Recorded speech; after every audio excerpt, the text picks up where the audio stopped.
இப்போ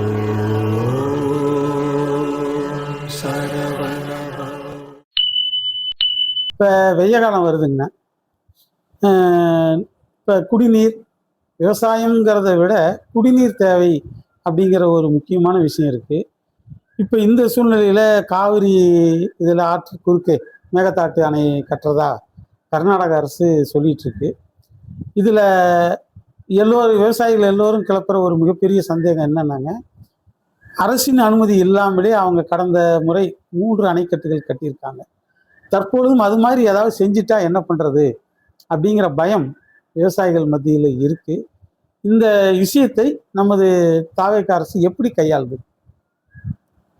அவங்க கர்நாடக அரசு இன்று நேற்று சொல்லவில்லை. காவிரியில் 3 அணை கட்டி அடுத்த சில மாதங்களில் இருந்தேவே இந்த நாங்கள் வந்து மேகதாதுல அணை கட்டுவோம் அப்படிங்கிறது வந்து அவங்க தொடர்ந்து சொல்லிக்கிட்டு இருக்கிற ஒரு விஷயம். அதாவது புதிதாக பொறுப்பாக இருக்கிற அரசு, எந்த அரசு வந்தாலும் சரி, பாரதிய ஜனதாவாக இருந்தாலும் சரி, காங்கிரஸ் இருந்தாலும் சரி, அந்த மாநிலத்தில் தான் மாற்றி மாற்றி தற்பொழுது ஆட்சி அமைச்சிட்டு இருக்கிறாங்க. இந்த சூழ்நிலைகளை பார்த்தீங்க அப்படின்னா, அந்த கர்நாடகா புதிதாக பொறுப்பேற்றுள்ள கர்நாடக முதல்வர் டி.கே. சிவகுமார் அவர்கள் வந்து அவர் வந்து இரு மாநிலத்துக்கு வந்து மிக ஒரு பெரிய மோதல் போக்க உருவாக்குற மாதிரி அவர் எப்ப பேசினாலும் அவருடைய பேச்சுக்கள் ஓட்டு வங்கி குறி வைக்கிறார். ஆமா, அதாவது வந்து இப்ப வந்து உச்ச நீதிமன்ற உத்தரவு இருக்கு. உச்ச நீதிமன்றத்திற்கு அப்புறம் காவிரி ஆணையம் போட்டிருக்கிறாங்க. ஒவ்வொரு தொழில்நுட்ப டெக்னிக்கல் டீம் இருக்கு. ஒவ்வொரு இது மாதிரி ஒவ்வொரு காவிரி பத்தி ஒரு 4-5 குழுக்கள் முக்கியமா இருக்கு. இந்த குழுக்கள் எல்லாமே வந்து நீர் பங்கீடு வந்து மாதத்திற்கு எவ்வளவு பங்கீடு செய்யணும் அப்படிங்கிறது எல்லாமே ஒவ்வொன்றும் கண்காணிக்கணும். எவ்வளவு தண்ணி தமிழகத்திற்கு கொடுக்க வேண்டியது 177.77 டிஎம்சி, கர்நாடகத்துக்கு 287.77, கேரளாவுக்கு 30, பாண்டிச்சேரிக்கு ஒரு 10, இது மாதிரி ஒவ்வொரு டிஎம்சியும் அந்த காவிரி நடுவர் மன்ற ஆணையம் வந்து எல்லாம் பிரித்து எல்லா விதாச்சாரத்தையும் பிரிச்சுட்டாங்க. ஆனால் இது முழுமையாக செயல்படுத்தப்பட்டதா அப்படின்னா இல்லை. காவிரி ஆற்றில் வந்து கர்நாடக அணைகள் அனைத்துமே நிரம்பி உபரி நீர் மழை எப்போ பெய்யுதோ அதை வந்து தண்ணி மேட்டூர் அணைக்கு வந்து அதை வந்து பில்லிகுண்டில் வந்து கணக்கிட சொல்கிறாங்க. அதை வந்து மேட்டூர் அணைக்கு தண்ணி ஃபுல்லாக வரும்போது நாங்கள் இவ்வளோ தண்ணி டிஎம்சி தண்ணி பூரா விட்டுட்டோம் அப்படிங்கிறத இன்றைய காலகட்டம். நமக்கு வந்து நாங்கள் தமிழக விவசாயிகள் நம்மளுடைய நிலைப்பாடு என்னன்னா, தினந்தோறும் நதி நீர் பங்கீடு. தினந்தோறும் இன்னைக்கு திறந்து விட வேண்டிய தண்ணீர் இன்னைக்கு திறந்து விட்டுட்டீங்கன்னா நாளைக்கு அவங்க கிட்ட கொஸ்டின் பண்ண வேண்டியதில்லை. என்ன இருப்பு இருக்கோ அதற்கேற்ப வகையில் தண்ணி திறந்து விடணும். இவங்க தண்ணி பூரா 1 மாதம் தேக்கி வைக்க வேண்டியது, 2 மாதம் தேக்கி வைக்க வேண்டியது, 6 மாதம் தேக்கி வைக்க வேண்டியது. அப்புறம் நடுவர் மன்றத்துக்கு போய் காவிரி ஆணையத்தில் இங்க இருக்கிற பொதுப்பணித்துறை அமைச்சர்களும் பொதுப்பணித்துறை செயலாளர்கள் அதிகாரிகள் போய் அங்க முறையிட வேண்டியது. அதுக்கப்புறம் அவங்க கூப்பிட வேண்டியது. அப்புறம் அவங்க வந்து எங்களுக்கே குடிக்கிறதுக்கே தண்ணி இல்லை அப்படின்னு பல்வேறு காரணங்களை சொல்ல வேண்டியது. அன்னன்னைக்கு 5 லிட்டரா இருந்தாலும் சரி, 10 லிட்டரா இருந்தாலும் சரி, 1 லட்சம் லிட்டரா இருந்தாலும் சரி, 10 லட்சம் கண்ணாடி நீரா இருந்தாலும் நமக்கு என்ன கிடைக்க வேண்டிய பங்கீடு இருக்கோ தினந்தோறும் நீர் வாங்கி நமக்கு மேட்டூருக்கு வந்து சேர்ந்துருச்சுன்னா நமக்கு அதுக்கு மேல நம்ம எவ்வளவு நீர் வந்து குறுகிய சாகுபடிக்கு வேணுமா, சம்பா வேணுமா அப்படிங்கிறத நாம முடிவு பண்ணிக்கலாம்.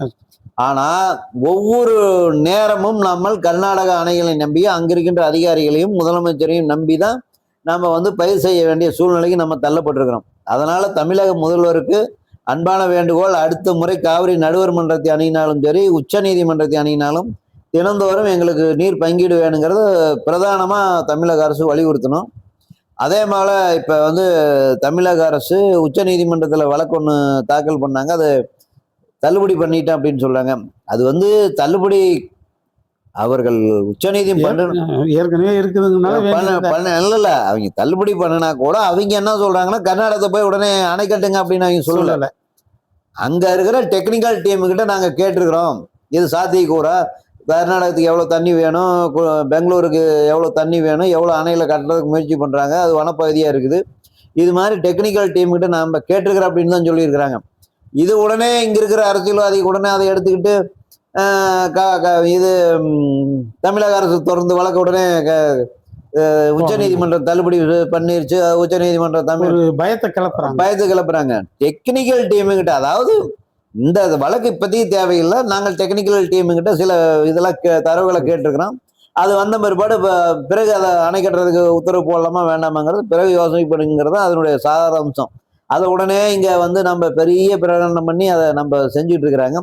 இது நம்ம தமிழக அரசு என்ன பண்ணணும்னா, அந்த டெக்னிக்கல் டீமுக்கிட்ட விவசாயம் வந்து நம்மளுடைய எவ்வளோ விவசாய நிலங்கள் இருக்கு, குடிநீருக்கு எவ்வளோ இப்போ தற்போது எவ்வளோ மக்கள் தொகை அதிகரிச்சிருக்கிறாங்க, எவ்வளோ நீர்த்தேக்கங்கள்ல இருப்பு வைக்கப்படுது, நம்ம தமிழகத்தில் எவ்வளோ நீர் தேக்கி வைக்கப்படுகிறது, காவிரி ஆற்றில் அவங்க முறைப்படி வந்து அந்த சொன்ன டைமுக்கு இவ்வளோ நாளுக்கும் இதுவரை தண்ணி அவங்க வழங்காததும், இது எல்லா தரவுகளையும் திரட்டி அந்த டெக்னிக்கல் டீமுங்கிட்ட கொடுத்து அதை உச்சநீதிமன்றத்துக்கு நம்ம எடுத்துட்டு போனோம்னா கண்டிப்பா வந்து அவங்க வந்து அணை கட்டுறதுக்கு அவங்க விட மாட்டாங்க.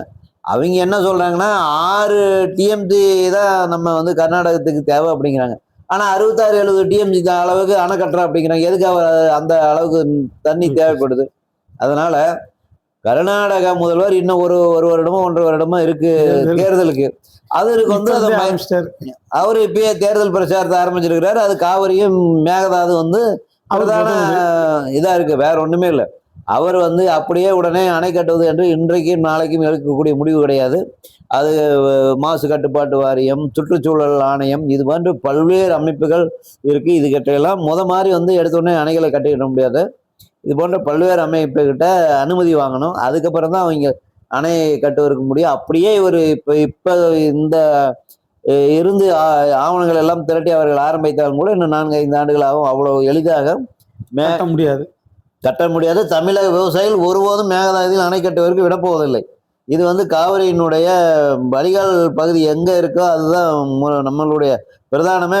காவிரியே வந்து முதல்ல வந்து கடைமடை விவசாயிகளுக்கு தான் அதிகமான பயன்படுங்கிறது உச்சநீதிமன்றத்திலேயே எல்லா இடத்துலையுமே இருக்கிற நடைமுறை.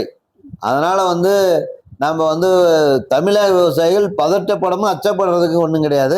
அவர்கள் என்ன எதிர்கொண்டாலும் அதை வந்து விவசாயிகள் வந்து தமிழக அரசோடு இணைந்து உறுதுணையா நாம வந்து அரசுக்கு எப்பயுமே வலுவா இருக்கணும். இந்த மாதிரி போன்ற விஷயங்கள்ல தமிழக அரசுக்கு அனைத்து சங்க விவசாயிகளும் தஞ்சாவூர், புதுக்கோட்டை, நாகப்பட்டினம், கரூர், நாமக்கல், ஈரோடு, இது போன்ற அனைத்து சேலம், தருமபுரி, ஒரு 28-30 மாவட்டங்களில் குடிநீர் பிரச்சனைக்கும் விவசாயத்திற்கு பிரதானமான மைய கருவே வந்து இதய துடிப்பே வந்து நம்ம காவிரி ஆறு தான்.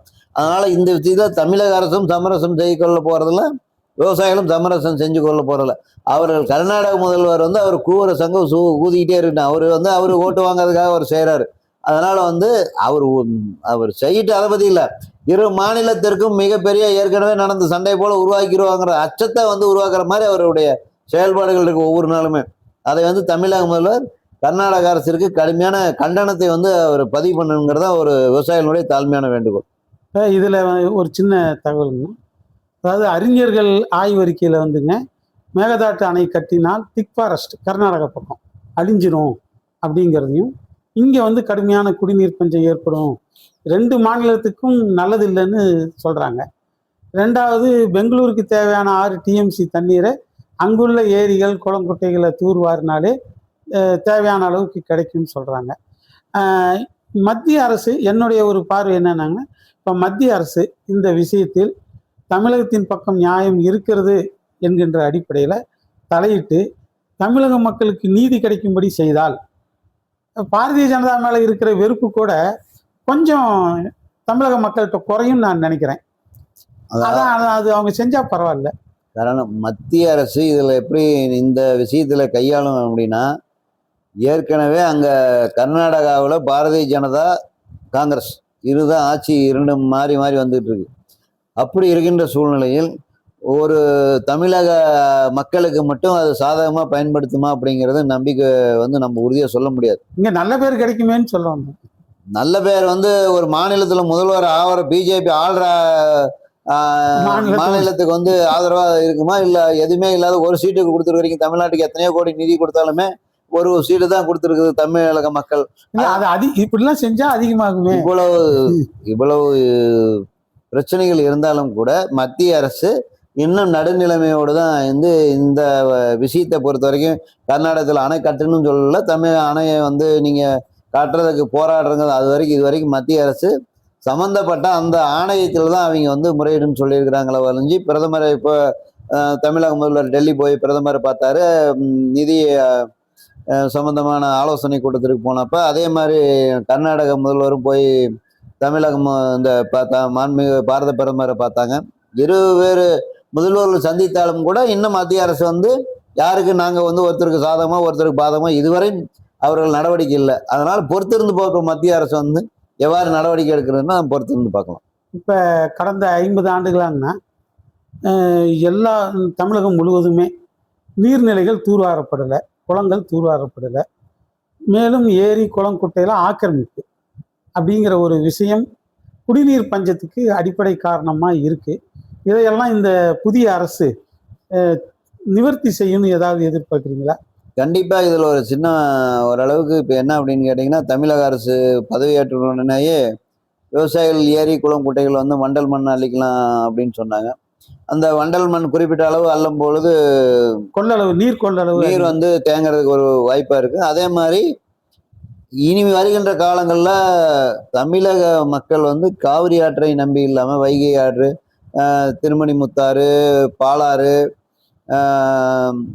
அது மாதிரி தென்பண்ணை ஆறு, இது மாதிரி ஒவ்வொரு ஆறுகள்லையுமே அதிக அளவுல கழிவு நீர் வந்து கலக்குது. இதையெல்லாம் தவிர்த்து அங்கங்க இருக்கின்ற ஏரி குளங்களுக்கு வருகின்ற ஃபர்ஸ்ட் நீர்வழி பாதைகளை வந்து அதிக அளவுல ஆக்கிரமிப்பு இருக்கு. அதை வந்து நம்ம ஃபர்ஸ்ட் சரி செய்யணும். அதுக்கப்புறம் அந்த நீர்நிலைகள்ல அந்த நீரை வந்து நம்ம வந்து எவ்வளவு சேமிக்க முடியுமோ அந்த அளவுக்கு சேமித்தா காவிரியை நம்பி இருக்க வேண்டியது. காவிரிக்கு ஆயிரக்கணக்கான ஏரி குளம் குட்டைகள்ல இருந்து உபரி நீர் போறதுக்கான பாதைகள்லாம் இருந்தது. அது இப்ப எல்லாம் மறைந்து நாளுக்கு நாள் மறைக்கப்படுகிறது. அங்கு கட்டடங்கள் ஆக்கிரமிப்பு செய்யப்படுகிறது. இதற்கு முன்பு இருந்த திராவிட முன்னேற்ற கழக ஆட்சி கடைசி 2023 கடைசி சட்டமன்ற கூட்டத்தொடரிலே ஒரு சட்டத்தை ஏற்றாங்க. 2023 நில எடுப்பு சட்டத்துல ஆறு ஏரி குளம் குட்டை எது இருந்தாலும் தொழிற்சாலை அமைக்கலாம், எந்த பில்டிங் வேணாலும் கட்டலாம், எது வேணாலும் எடுக்கலாம் அப்படின்னு ஒரு இதை போடுறாங்க.